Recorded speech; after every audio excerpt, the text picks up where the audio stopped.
السلام علیکم ناظرین، امید ہے آپ خیریت سے ہوں گے۔ کیا آپ کو بھی ایک پیٹرن نظر آتا ہے؟ ویکسین کی کامیابی کی تعریفیں اور پھر اچانک سے ویکسین کی ناکامی کے قصے، اوپر نیچے جاتے ہوئے کورونا کے کیسز یا گرافز یا کروز، تیزی سے ایکسلریٹ ہوتے ہوئے اعداد و شمار، اور پھر اچانک سے ڈی سیلریشن۔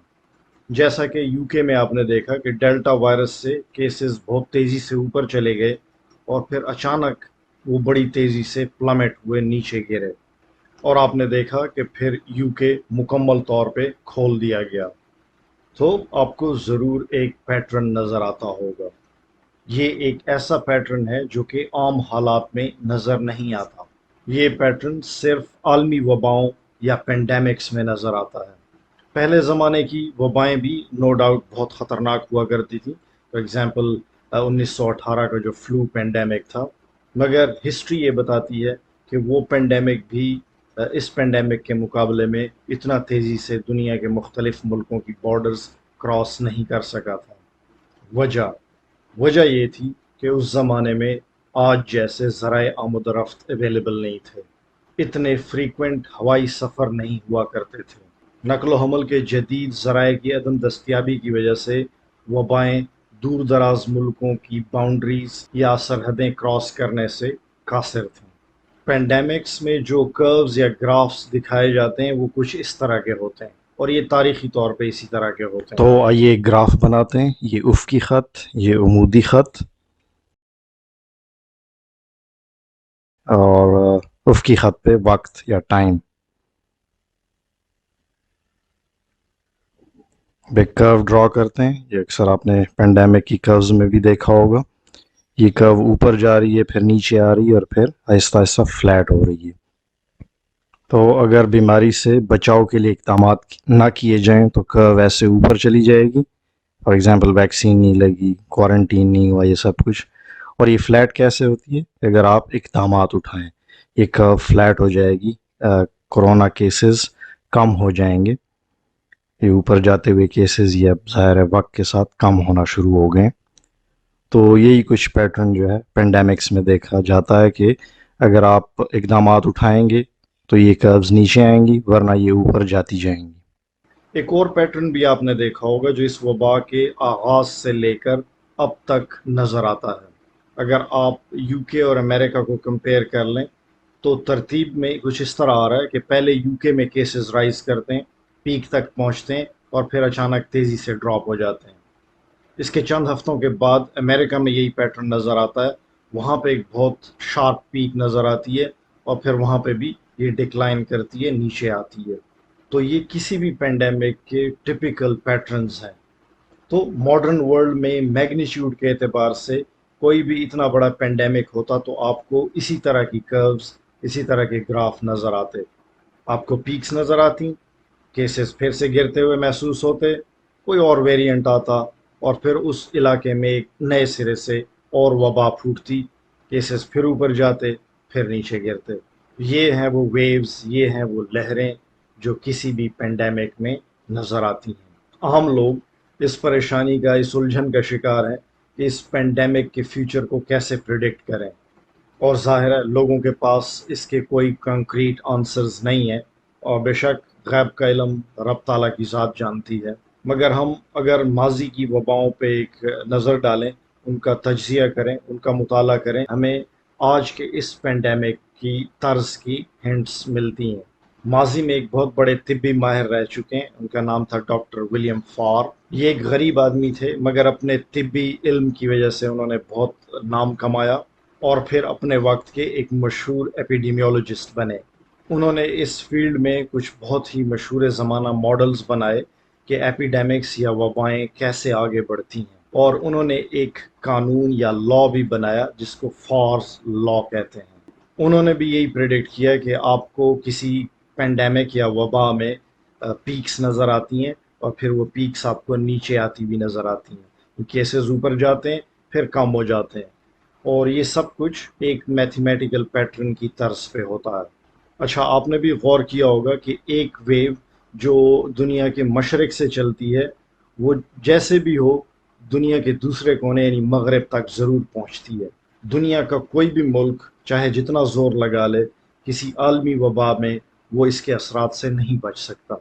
سوشل میڈیا پر طرح طرح کی باتیں ہوتی رہیں گی، لیکن آپ کو یہ پتہ ہونا چاہیے کہ اس پینڈیمک کے دوران بھی اس طرح کی ویوز آئیں گی، مزید بھی آ سکتی ہیں، ایک سائیکلز کی شکل میں ہوں گی، اور پھر یہ آہستہ آہستہ چیزیں دم توڑنا شروع ہو جاتی ہیں۔ اب یہ تو ہونے سے رہا کہ آپ باقی دنیا سے ہوائی، فضائی، زمینی اور سمندری راستے مکمل طور پہ بند کر دیں، تو اگر یہ ممکن نہیں تو کسی پینڈیمک کے اثرات سے مکمل طور پہ محفوظ رہنا بھی ناممکن ہے۔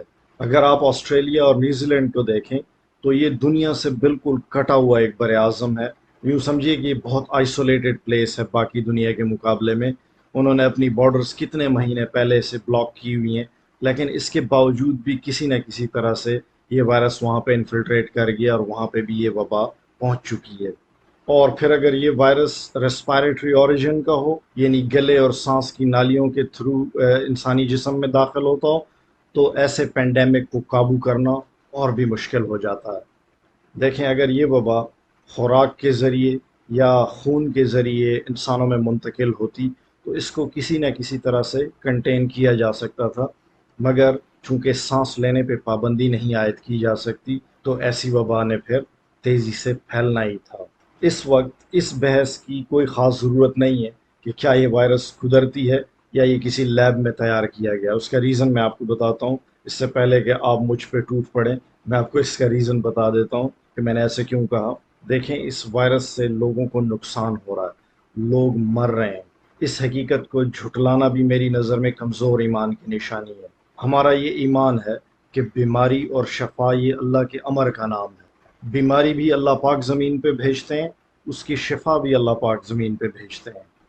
تو یہ تو مانتے ہیں نا کہ یہ بیماری رب تعالیٰ نے بھیجی ہے، ورنہ انسان کی کیا مجال کہ وہ کوئی وائرس پھیلا سکے یا تیار کر سکے اور اس بڑے پیمانے پہ دنیا میں بھیج سکے، کیونکہ اللہ پاک تو اس کو روکنے کی قدرت بھی رکھتے ہیں مگر وہ نہیں روک رہے۔ یہ بیماری ابھی تک بھی جاری ہے، اللہ پاک اس کو روک بھی سکتے تھے لیکن نہیں روک رہے۔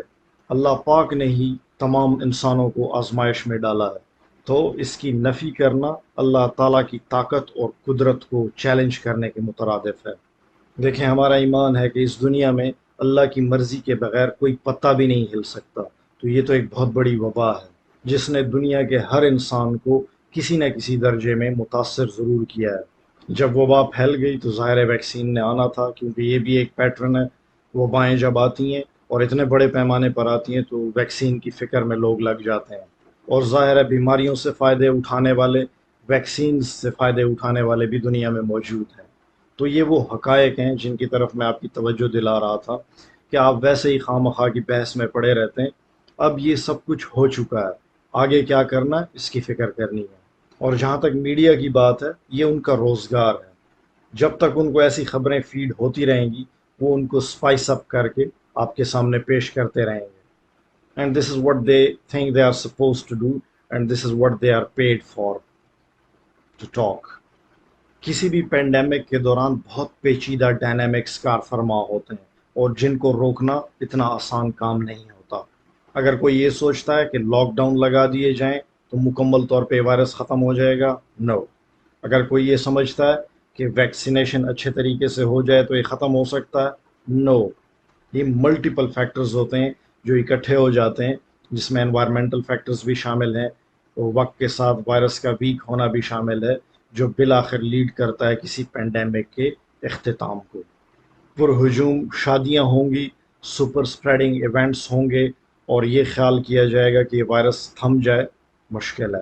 سردیوں کا موسم آئے گا، دوبارہ ڈائنامکس بدلیں گے، انفیکشن ریٹ پھر پیک کرے گا، اور جیسے ہی گرمی آئیں گی یہ تھوڑا سا آپ کو کنٹرول ہوتا ہوا نظر آئے گا۔ ہماری اپنی مدافعت 1 to 10 کے اسکیل پہ کہاں پہ ہے یہ بھی میٹر کرتی ہے۔ ہم نے ویکسین لگوائی ہے نہیں لگوائی یہ بھی میٹر کرتی ہے۔ ہم نے ویکسین کی ایک ڈوز لگائی ہے یا 2 ڈوزز لی ہیں یہ بھی میٹر کرتی ہے۔ اس لیے صرف ویکسین سے امیدیں باندھنا یہ خام خیالی ہے۔ آخری بات جو کہ بہت اہم ہے اور یہ میں ڈسکس کرنا چاہتا تھا کافی دنوں سے، کہ آخر ویکسین اتنی کامیاب کیوں نہیں ہو رہی۔ اس کی وجہ یہ ہے کہ یہ ایک میوکوزل وائرس ہے، اور خاص کر جو ڈیلٹا ویریئنٹ ہے یہ تو ریپلیکیٹ ہی انسان کے نیزوفیرنکس میں ہوتا ہے، یعنی اس نیزوفیرنکس یا ہماری ناک اور گلے کا جو ایریا ہے یہاں پہ یہ زیادہ فلرش کرتا ہے، یہاں پہ زیادہ گرو کرتا ہے اور بہت تیزی سے یہ ملٹیپلائی ہوتا ہے۔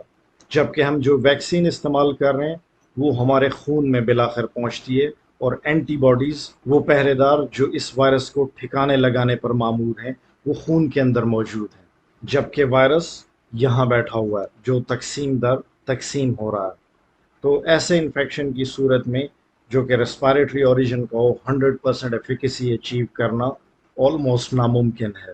اس وائرس کو اگر کوئی یہ چاہتا ہے کہ مکمل طور پر بے بس کر دیا جائے، یعنی جس کو اسٹرلائزنگ امیونٹی کہتے ہیں، تو وہ ان ویکسین سے تقریباً ناممکن ہے۔ یہ ممکن کیسے بن سکتی ہے وہ بھی میں بتاتا ہوں۔ چونکہ کرونا وائرس ایک میوکوزل وائرس ہے، یہ ہمارے اس ایریا کے میوکوزا کو زد میں لیتا ہے، تو ایسے میں سب سے مفید ویکسین وہ ہو سکتی ہے جو کہ نیزل سپرے کی فارم میں ہو، کہ وہ اس موقع واردات پہ اس وائرس کو نیوٹرلائز کرنے میں کامیاب ہو جائے۔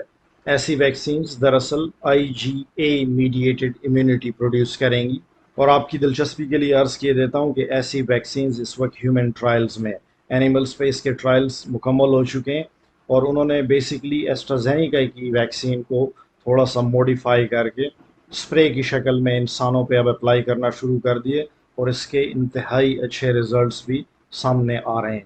تو یہ ڈسکوریز، یہ ٹرائلز جیسے آگے بڑھتے جائیں گے، ہمارے پاس کرونا وائرس سے لڑنے کے لیے بہتر ہتھیار دستیاب ہوں گے۔ میرے خیال سے آج اتنا ہی کافی ہے، باقی نیکسٹ ٹائم، فی امان اللہ۔